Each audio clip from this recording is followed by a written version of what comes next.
Hey everybody, hope you're doing well today. And welcome to the very first video in the Jazz, Rags, and Blues series, Book 1. So the first song we're going to look at is on page 2 and 3, Just Struttin' Along. So let's take a look at a couple things here at the beginning of the piece before we even break down the notes. So it says right under the title, Moderate Blues Swing. So there's two bits of information there. Moderate is your tempo. So moderate tempo is, not too fast, but not too slow, moving right along.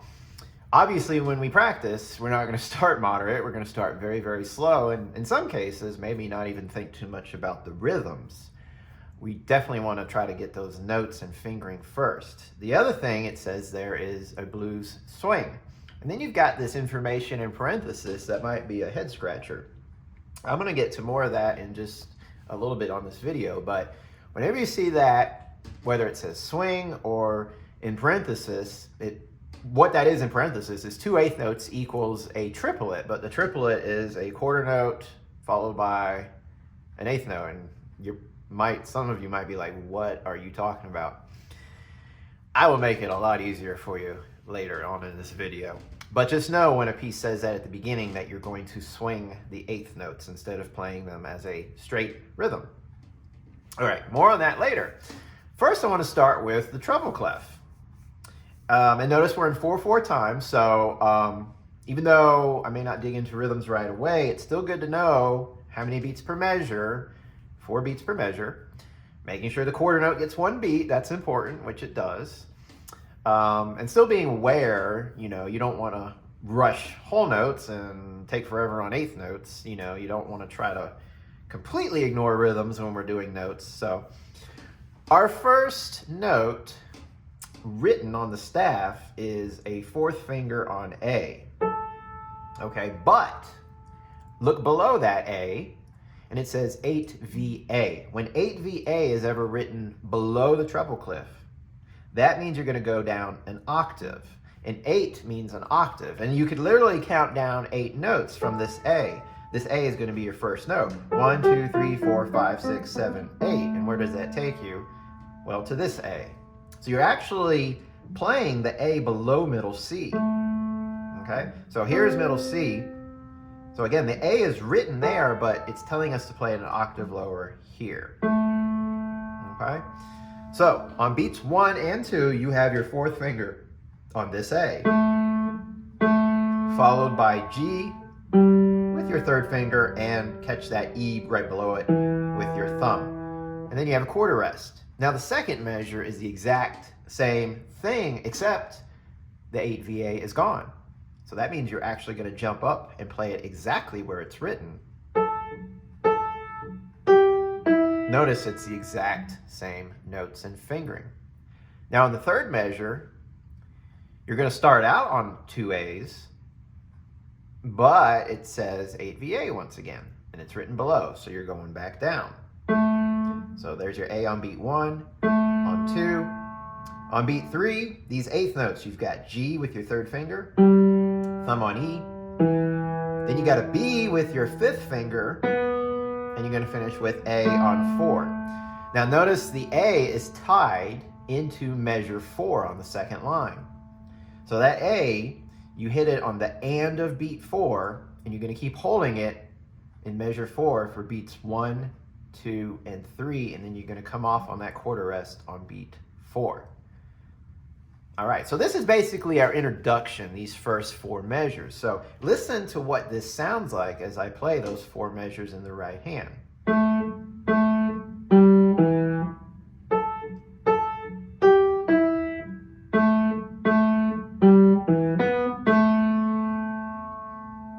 So you can see it's the same idea repeated in different octaves. However, the third time you play this idea, which is back down the lower octave, you extend the idea with that B and the A there at the end of it. So this is pretty much your introduction, because in measure 5, we're going to have some different material. So what I'm going to do different, if you're used to the Alfred series and some of the other videos that I've been teaching, I tend to go through the entire piece with just the right hand all by itself and the notes, but I'm going to break this up into sections. I already mentioned that this is our introduction. So what I want to do is, before I go on with your right hand, I want to also show you some of the dynamics and some of the articulation. So right off the bat, our very first note is a staccato. In fact, those first two A's in measure 1 are both staccato. So you're going to be short.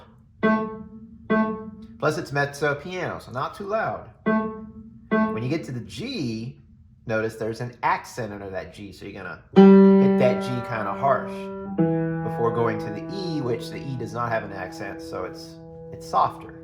So your first measure is going to sound like this. Now the next measure, you're going to repeat that idea completely. So the same staccato, the same accent. Now they have marked it soft, so it's going to be quieter than your first measure. So down here, you're pretty soft, but up here even quieter. Then you're going to go back down again, and it's still the same idea. And that last A has an accent, the A that we tie. So there's a lot of little details there to cover, but it makes for some really good music. So you could go through and learn all the notes first, or you could take it in sections like this and just focus on one section at a time, getting not only the notes, but also the little details. Now, I didn't even go over the rhythm. I should go over the rhythm too. So again, 4 beats per measure. So there are eighth notes. And so when there are eighth notes, you can't count 1, 2, 3, 4 anymore. You got to count 1 and 2 and 3 and 4 and. But remember earlier I said that there is swing. So here's the thing about swing. Most of the time, the only notes that get swung are eighth notes. Okay, the way swing works is when you count 1 and, 2 and, you're going to shift the and closer to the next beat. So straight count is 1 and, 2 and, 3 and, 4 and. But swing count is 1 and 2 and 3 and 4 and 1. So you notice my and was closer to beat 2 and closer to beat 3, right? It wasn't exactly halfway between 1 and 2. So again, halfway would be 1 and 2, but swing would be 1 and 2. Now that won't affect quarter notes because quarter notes is the entire beat. So those first 2 quarter notes, if I count it straight, it's going to sound like this. 1 and 2 and. And if I count it swing, it's going to sound like this. 1 and 2 and. Didn't change it, didn't affect it. But the eighth notes, it will. On beat 3, in that first measure, we have G to E, right?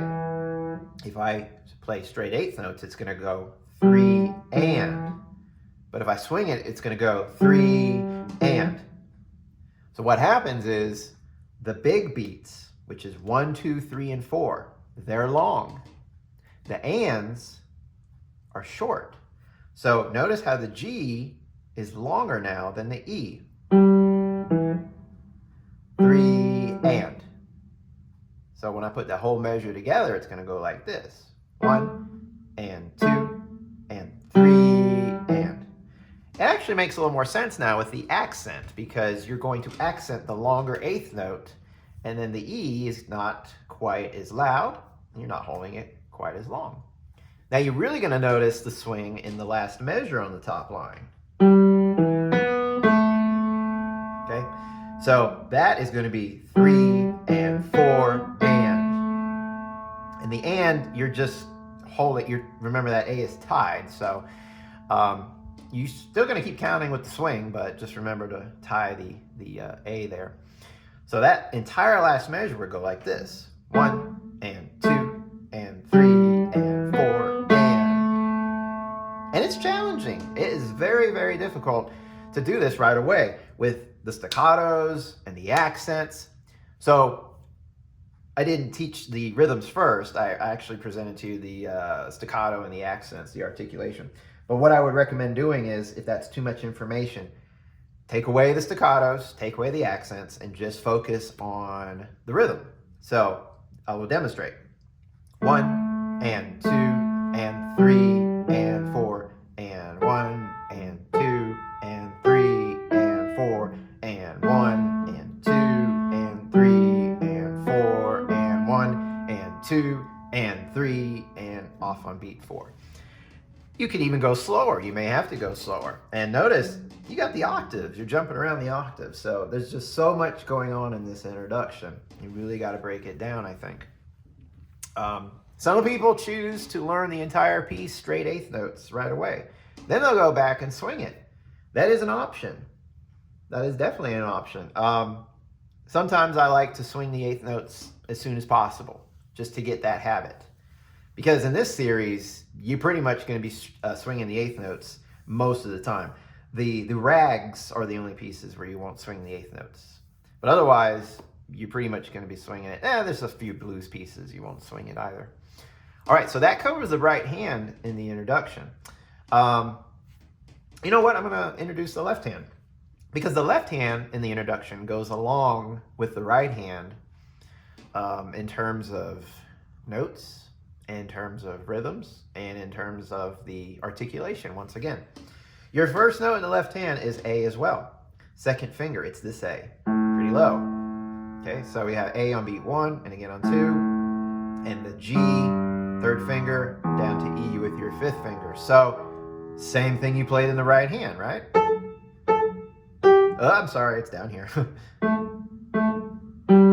So, you're doing the same thing in the left hand. Okay, then put them together. I'll go slower. And I'm going to start trying to put that swing in from here on out, okay? So if you hear me playing eighth notes, it's most likely going to be with the swing. So that would be 1 and 2 and 3 and 4 and. In the next measure, remember your right hand went up the octave? Your left hand is doing that as well, okay? They didn't just put an octave higher sign. They actually wrote the A an octave higher right up there. So that higher A is in fact right here, which happens to be 1 octave higher than where you were. Same notes again, A, G, E. And when I do it with the right hand, same thing in both hands. On the last measure, you're going to go back down an octave. It's actually written there, so the A that's written is once again here, just like the beginning.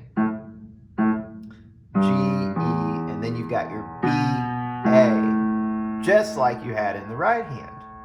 So in the last measure, your right hand comes down as well. Okay, we'll get to those notes in measure 4 in just a second. So your left hand and right hand is doing this. You're down here on the first measure. Both hands go up an octave on the second measure. Both hands come back down to that starting octave on the third measure. So they're following each other. They're really working together. This is what it sounds like together.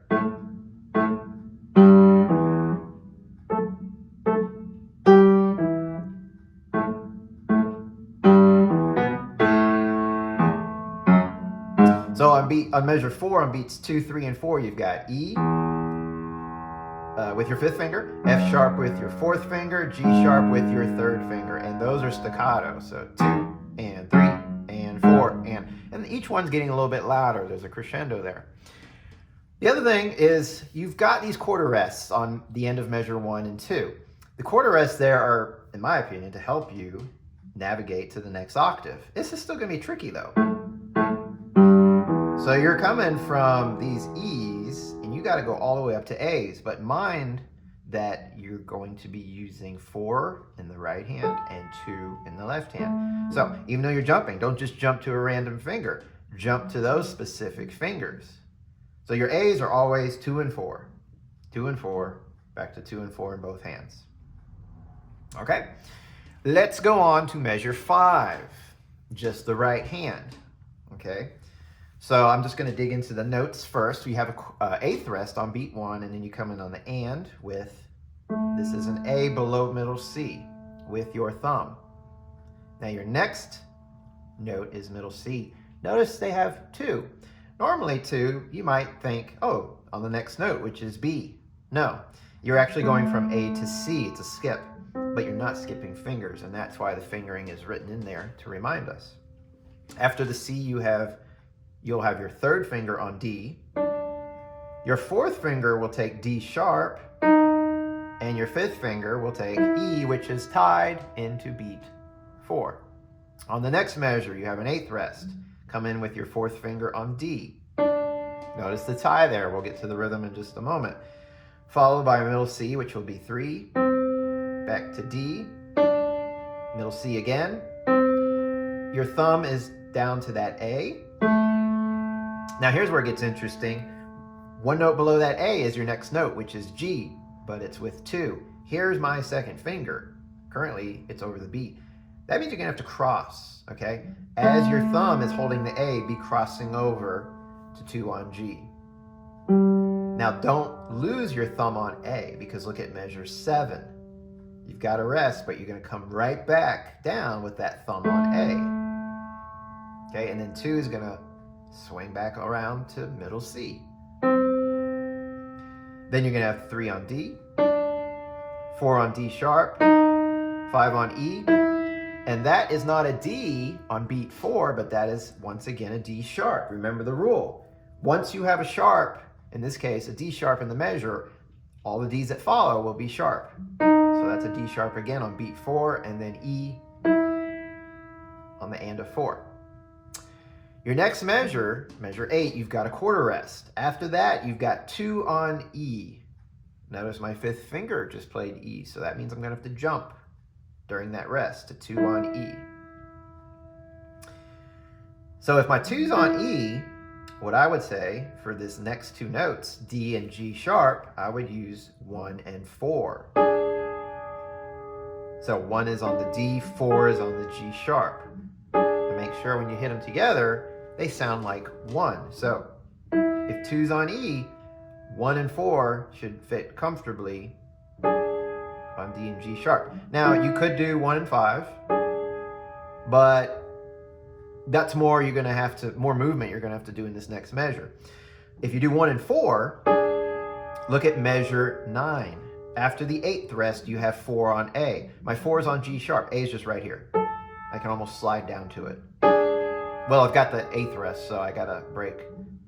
But then I can just do that. Fall off the G sharp to 4 on A. Now keep in mind, this is a new measure, so this next note, G, is not sharped. It is natural. Your 3rd finger will get that. Back to A, back to G, and your last note is E on beat 4. So the E is being played with your thumb. Down in measure 10, you've got an 8th rest, 4 on D. Now, don't try to cross 4. What I would do is just lift and move. You've got an 8th rest, so you can move.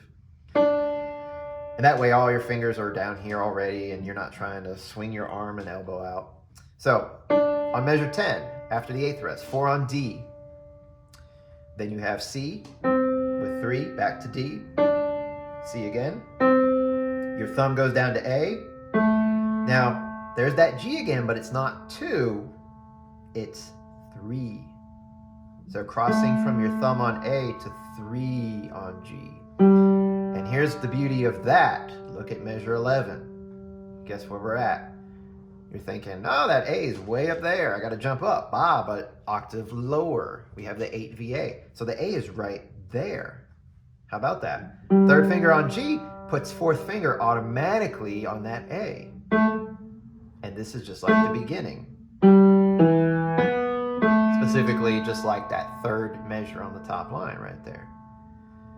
All right, so that I'll call this section 2 right here.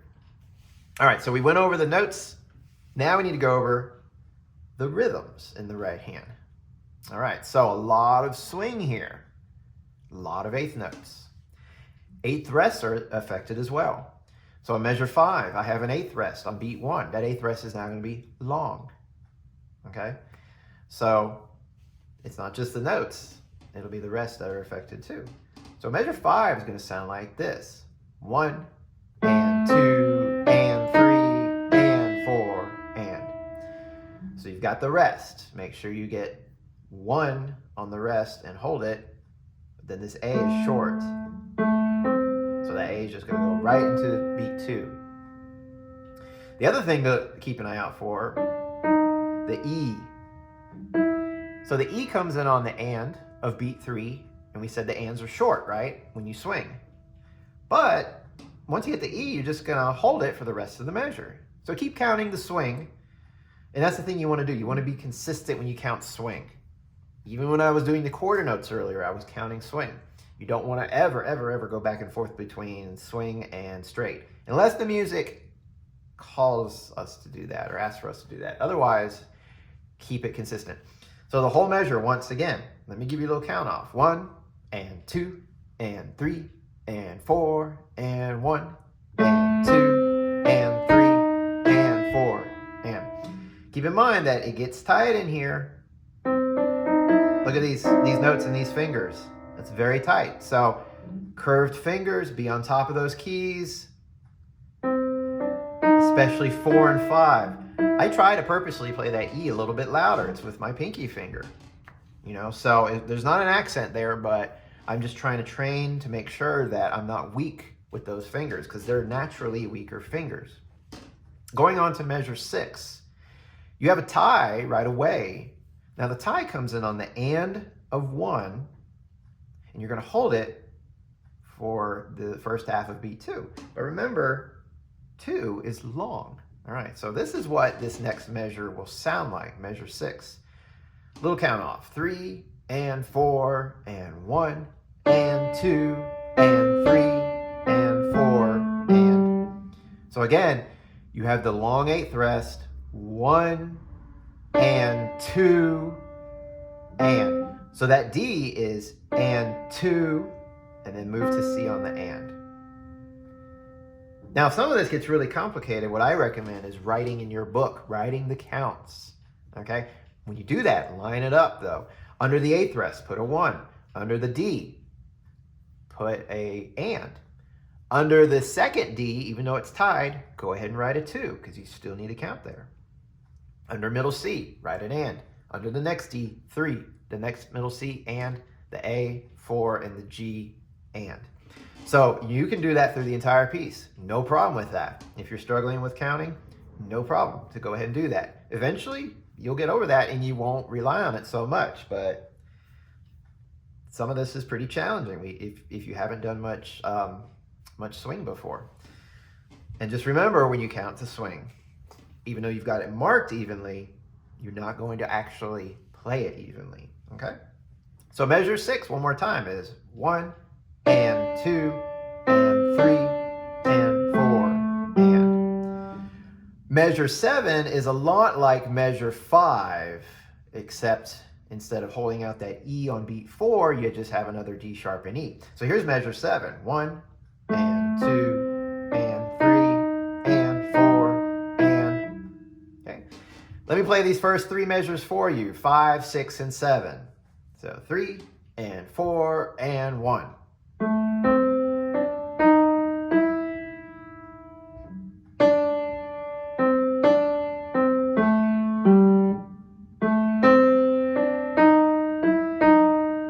Okay, going on to measure 8. So remember, you got to jump up to the 2 on E.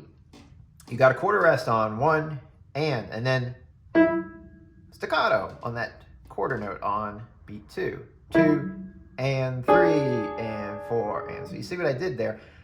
With my fingers, I use the staccato to jump up and land on 1 and 4 on the D and G sharp.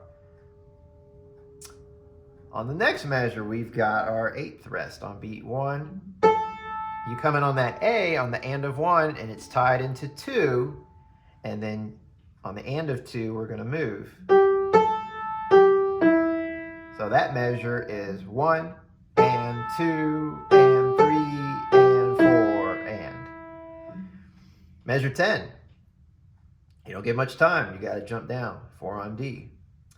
And measure 10 is 1 and 2 and 3 and 4 and. See what I did wrong? That G, I went to 2 because I was used to it earlier in the piece, but it's 3.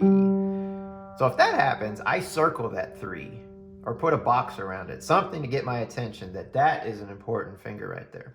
So once again, measure 10 is this: 1 and 2 and 3 and 4 and then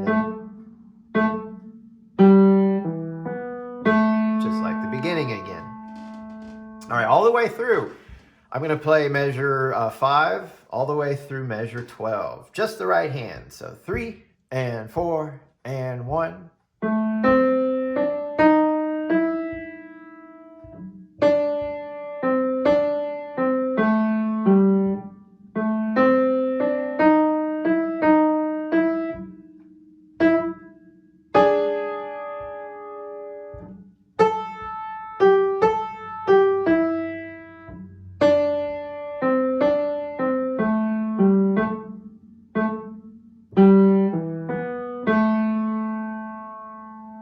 Good. So most of it's very smooth. You can see the legato markings in measure 5, 6, and 7. We talked about the staccato in measure 8 on that E. By the time you hit measure 9, you're forte. You're quite loud. One of the loudest spots of the piece. Plus there's an accent on that A, so pretty loud there. Measure 10, you got the accent on the D, but then you're getting quieter. So even though it's quiet, when you have accents, you still need to make those particular notes a little bit louder. Back to measure 5, let's look at our left hand. Now, so we know it's an A, but what finger is that A on? We got to back up a little bit. So I see fingering marked on measure 3. We had 2 on A. So let's play it out. And we do in fact end up with 2 on A once again. So when it's not marked and you're starting in the middle of a piece, you don't want to just start on any finger, because chances are that may not be the finger you're going to end up on. So you got to kind of back up and work your way into it. And what I would recommend is, if we're going to start at measure 5, go ahead and write a 2 under that A. So that way you just know and you never have to guess again. All right, the rhythms in the left hand are really simple. Mostly half notes, a couple quarter notes, and the pattern is even simpler. So at measure 5, you got A for 2 beats. We said second finger. You're walking down. G, third finger, 2 beats. Next measure, F, 2 beats. And finally E, 2 beats. Measure 7, do it again. Back to A, 2 beats. G, 2 beats. F on measure 8. Now you have an E and a B. Staccato. E and B, 5 and 1. And then measure 9, A, second finger again, 2 beats. G. Measure 10, F, E. Down at measure 11, just like the third measure on the beginning line. And like measure 4 here with the E, F sharp, G sharp. Okay, so pretty easy by itself, that left hand. Putting hands together, not so easy. When you put hands together, the most important thing is making sure everything lines up. So if your right hand and left hand have some notes that play at the exact same time, make sure they play at the exact same time. So in other words, let me break down measure 5 for you. This is the order of measure 5. I'm going to take it out of rhythm for a little bit. So make sure we got 2 on A in the left hand, thumb on A in the right hand. And I'm actually going to have my 2 already ready to go on middle C. So the order of measure 5 is this. The left hand's first, right? Because we have a 8th rest in the right hand. I'm going to hold that down for 2 beats, so don't lift. My right hand has the A, then C, and then D. Now, here on beat 3 is important because both hands play at the same time. Make sure you do that. And you're thinking, that sounds terrible. Yeah, when we go this slow, especially in this style of music, there will be some terrible sounding notes, but it resolves right there on your E. So this music is about building tension and then resolving it. If I play it fast, it'll sound really cool. Now it like completely changed character, so just keep that in mind. When you go slow, it will sound very, very different. So That's the order. Make sure everything lines up. Then go through and do your rhythm, your counting very slowly. I would still do the swing. So 1 and 2 and 3 and 4 and. Now, if you find yourself hesitating, maybe you can't do an even count, and you're like, I'm going as slow as I can, just focus on notes. Maybe you sit on that for a little bit to make sure, not so it sounds good, because that will not change, but just so that it feels good. And then, so you might have to really go slow and break that down before you even get into the counting. Now, the next measure, so we're here with 4 on F, 4 on D. So that's going to be 1 and 2 and 3 and 4 and. So remember the tie in the right hand. 1 and 2 and 3 and 4 and. Going on to measure 7. 1 and 2 and 3 and 4 and measure 8. 1 and 2 and 3 and 4 and. The challenge I find with measure 8 is coordinating the staccato, because you've got F on beat 1 in the left hand, beat 2 staccato in the right hand. Now beat 3, it's not staccato in the right hand, but it's now staccato in the left hand. So you got to go probably really slow. So not staccato, staccato. And then right hand not staccato, but left hand is staccato. So you don't want to do this. Tempting. Or this. But you got to do this. Heavy in the right hand, light in the left hand. So you might just need to practice this. Okay. Going on, measure 9.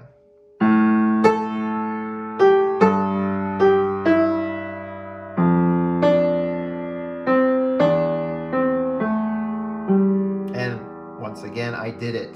I did a 2 on G. It needs to be a 3.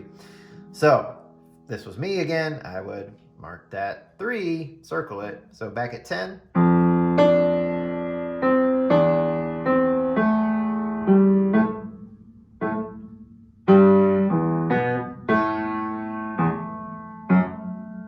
All right, so before we go on to page 3, I'm going to play all of page 2 for you, nice and slow. I'm going to give a count off, but I'm not going to count as I play, just so you can hear the music. Specifically, really get used to hearing this swing. All right, so 1 and 2 and 3 and 4 and.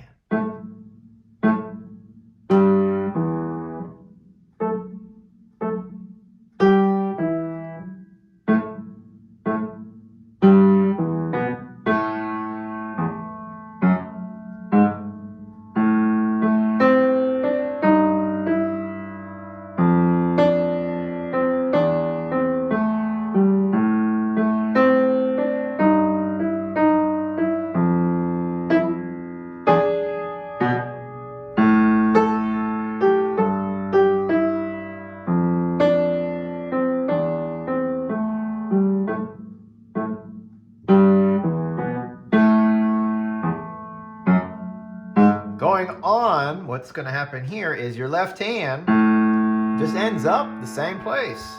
2 on A. So at measure 13 on the top of page 3, you're repeating this same pattern again of A and then down to G. And these are all half notes. Next measure, F and E. Last measure, do it again. A, G, F, and then here's that E and B staccato. 17, measure 17, A again. And then G, F, E. Measure 19 is kind of like the beginning. Measure 21 is like measure 1. 22 is like measure 2. Here you jump up the octave. And then we're going to end kind of like the beginning. So a lot of repetition. In fact, everything you're playing in the left hand on page 3, you played at some point on page 2. So this will happen sometimes in music. If you learn one page, you're halfway home to learning the whole piece. Now here's the cool thing about the right hand on page 3. Listen as I play the first 2 measures of the right hand on page 3.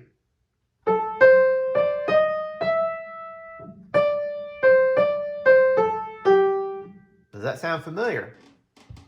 Listen as I play measures 5 and 6 back on page 2.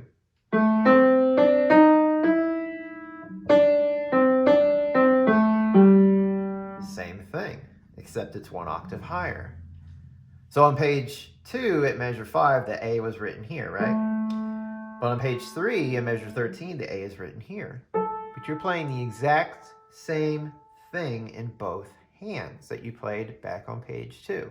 Listen as I play both hands together on page 3.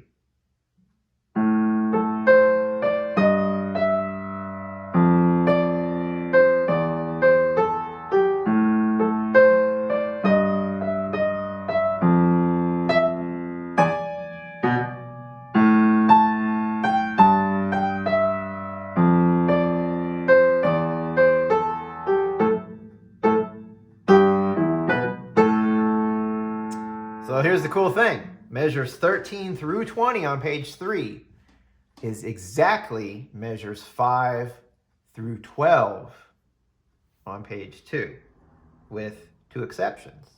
One, the obvious, your right hand is playing an octave higher. Same notes, same rhythms, same fingering. So if it's the same fingering, be careful at measure 16, that E is going to be played with your second finger. Look at page 2, measure 8. See the E with the second finger? You're going to do the same thing here. They didn't mark it because they assume you're going to know that, but never assume anything, right? I would still write a 2 there just in case. The other fingering they wrote though, okay? So that's consistent. The other thing is measure 20 in the left hand. Measure 20 in the left hand. You don't have the E, F sharp, G sharp. You're just sitting on that A. So in a way it's easier. When we go on to measure 21, you're basically playing the introduction again in both hands.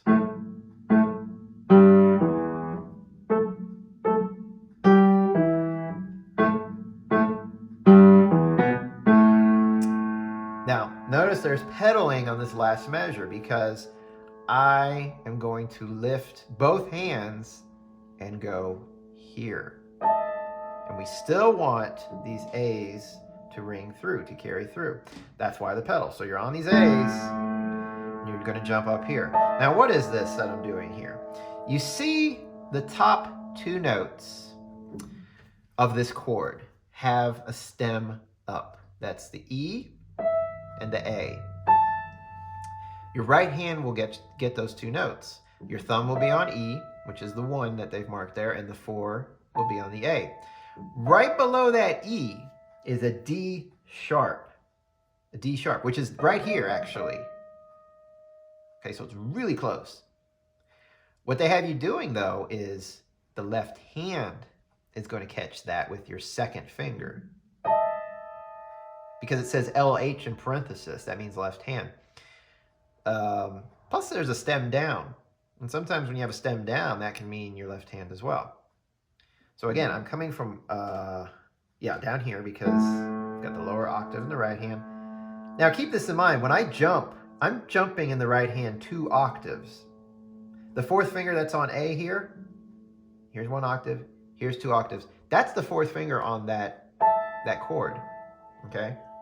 So keep that in mind. You want to practice going from here to here. The other thing is, it's an E and an A, right? Now go back to measure 23. You played an E in that measure. So you're basically going to be coming from this position, keep it locked, you might fall right into place. Now your left hand's not so easy, but memorize that it's that black key right above the E, the D sharp right there, and that'll help. Get it with your second finger. If you get it with your thumb, it's a little more clumsy. Any other finger, you're going to run into your right hand. So 2's good. Just keep your thumb, hovered out of the way. Notice it's marked PP, pianissimo, so really soft. Almost got an eerie little quality sound to it. So the last line is going to go like this.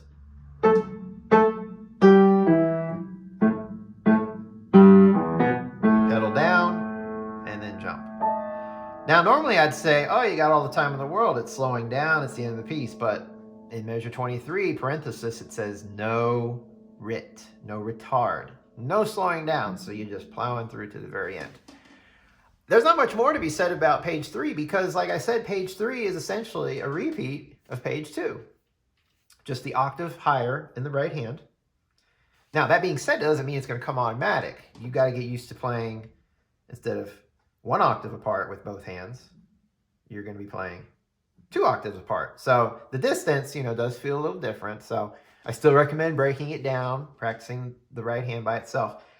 But keep in mind that you don't necessarily have to read these notes precisely. You're copying what you did on page 2.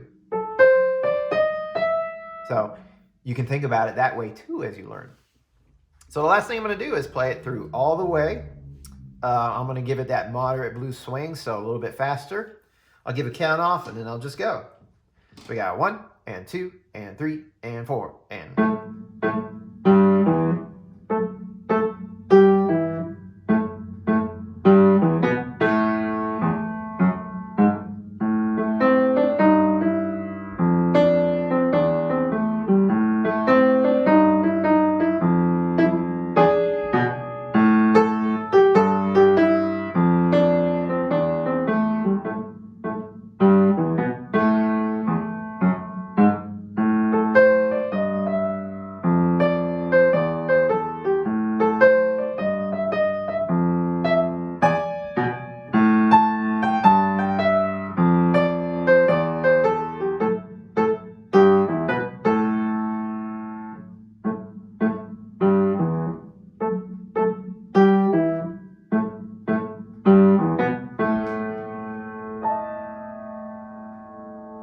There it is. All right, so a fun piece to play. I love the way it sounds. I love playing it. And it's got its challenges, absolutely. And one of those challenges is just maneuvering from octave to octave, but it adds a lot of nice variety. 2 mistakes I caught myself making. You may have discovered those mistakes as well, and they were both fingering. One of them was on page 2. I think it was in the left hand. But the one that I really want to mention is page 3, measure 16. I did not mark a 2 there on that E in the right hand, so I did not play it with 2, and I was able to readjust, but I had to think quickly.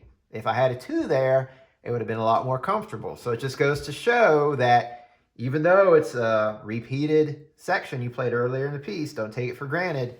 Sometimes marking the music makes it so much more easy and comfortable. All right, well, I do hope you enjoy this piece, and this is the first of many great pieces to come in this book and in this series. Obviously, it's going to take a lot of work, a lot of practice, but it's worth it because, again, I think the results musically are really wonderful. So wishing you all the best, and if you have any questions or comments, leave them in the section below, and I look forward to seeing you in the next lesson.